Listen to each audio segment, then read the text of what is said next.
Like it or not, people are making snap decisions about you all the time, and oftentimes they do it without even letting you speak.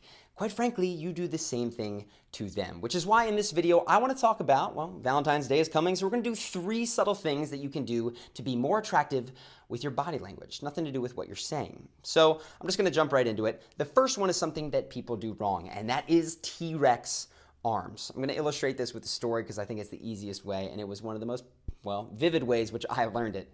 I was in Las Vegas with a friend of mine. I live there, he came in to visit, and if you've ever been to a Las Vegas club, it can be overwhelming. So we got into this club, it was just the 2 of us, we're not drinking, and he's not from there, so instantly I see his body language locked down, and he starts to get uncomfortable.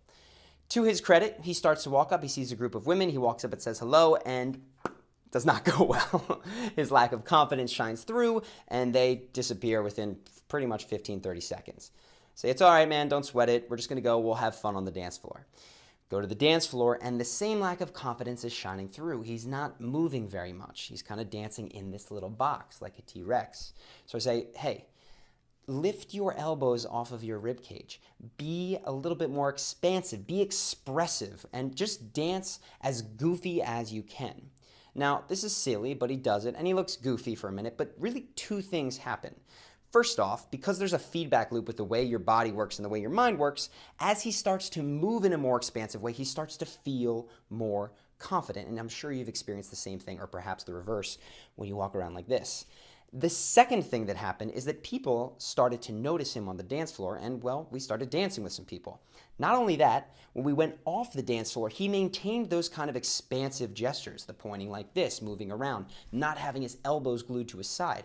And the next group of women that we spoke to, we wound up hanging out with for the rest of the night in the club, and he did that. Because not only did they see that he was more confident, but he felt it too. So, use expansive gestures, no matter where you are, right? So you see a friend, you can say this, hey, what's up? Or you can say, what's up, man? That's an expansive gesture. Somebody asks you for directions, you could say, hey, I think it's that way. Or you can say, I think it's that way. That is an expansive gesture, and it's going to do much more to make you be perceived as confident and, of course, attractive. The second thing, again, somebody that people do wrong, is seeking behavior. The classic seeking behavior, you may have seen at a bar, is 2 guys standing at a bar. They're buddies, you can tell because they're close to each other, but they're not looking at each other. They're looking out there. And what they're broadcasting to the world as they peer is that the fun is not here. The fun, the interesting thing, whatever it is that they're looking for is outside of themselves. And that is an incredibly unattractive thing to broadcast. Contrast that with magnetic body language. And what magnetic body language is telling other people, before I kind of show you what it might be, is that the fun is where you are. Because we all are very, very finely socially attuned people. And when we're out at a bar or a party or a club or any kind of social setting, we tend to want to know where the fun is, and then we put ourselves near that. So fun would be facing the person that you came there with. When you're in conversation with them, not looking over your shoulder trying to find something more interesting to do, but being engaged in that conversation, using your expansive body language, laughing loudly, and having a good time. Now, I'm not saying to fake this stuff, I'm saying to actually do it. And in fact, it doesn't have to just be with your group of friends. Something else that I see in terms of body language is people will kind of walk around spaces, parties, clubs, bars, whatever, almost as if they were looking for something. They do loops, and I'm guilty of this myself. Instead, have fun with whoever you are near. Whoever's there. Strike up a conversation, say hello, whatever it takes. Because that is magnetic. And when you start pulling people into that group, amazing things happen. A quick story to illustrate this. Many years ago, when I lived in New York City, Ben, my best friend, my co-founder, was an investment banker. And they worked a lot of hours. So he got one night off. He and his buddies went out to a club, and they were so happy to be there. They were extremely excited. They were laughing, talking to each other, having a great time, and people noticed. So what Ben did, because, he was just having a great time, was as people kind of overheard their conversation and chimed in, he would bring them into the conversation. So the group started to grow. He went to the bathroom. If he was standing in line for the bathroom, perhaps somebody was standing in line at the bathroom just kind of quietly. And because he was in such a good mood, he started including them as well. He'd bring them back. In this way, he started to grow this core group until somebody came up to him and said, hey, are you working? And he said, no, I'm not working. If I was working, I wouldn't be here. He said, oh, sorry, man. I thought that you were a club promoter, just based on the amount of people that you had here. Since you're not, maybe you want to come out with me. gave him his card, and this wound up being someone that we went out with for probably the next year to the best clubs in New York City. We got in for free. We cut the line, and we were drinking at the time because we were in our young 20s, and we got free alcohol as well. The point of this is a body language thing, it's a talking thing, but it's don't look and behave and act and feel wherever you are as if the fun is out there.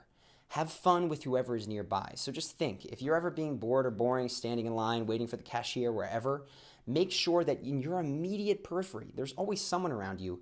Strike up a conversation with them, do your expansive body language, all that kind of stuff. And this is going to make people who can't even hear your conversation drawn to you. This is the magnetism that we talk about. So that is the second thing. The third thing is something that I see, particularly again in clubs and bars, but that's just where this body language stuff is most pronounced, is when groups go out. Because groups of guys tend to go out with groups of guys, groups of women tend to go out with groups of women, and what happens is when they meet, they stay in the group. You get a group of 3 guys lined up over here, the girls are lined up over here, and it looks like a 6th grade dance where they're just both standing against the wall waiting for someone to cross over. Even if that conversation goes well, it can feel like, well, 2 groups are kind of interrogating or interviewing each other. A much more powerful body language thing that you can do is to stagger this boy, girl, boy, girl, boy, girl. How do you do this? It's actually very simple.